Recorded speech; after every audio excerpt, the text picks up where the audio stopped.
ఉన్నాయి కదా, నా చెవులు ఎలా ఉన్నాయి, బాగున్నాయి కదా, నా నోరు ఎలా ఉంది, బాగానే మాట్లాడుతున్నాను కదా, ఎవరిని గాయపరచట్లేదు కదా, నా తలంపులు ఎలా ఉన్నాయి, నీతిగానే ఉన్నాయి కదా, నా కళ్ళు పవిత్రంగానే ఉన్నాయి కదా, నా ఒళ్ళు పరిశుద్ధంగానే ఉంది కదా.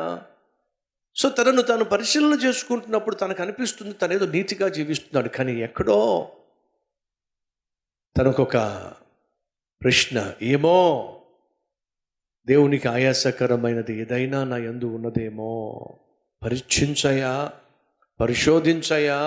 ఆ తర్వాత ఒక మాటను చూసారా, ఏమిటది? నిత్య మార్గమున నన్ను నడిపించయ్యా. నిత్య మార్గము అంటే పరలోక మార్గమయ్యా, నిత్యత్వములోనికి నడిపించే మార్గములో నేను ఉండాలని ఆశపడుతున్నా.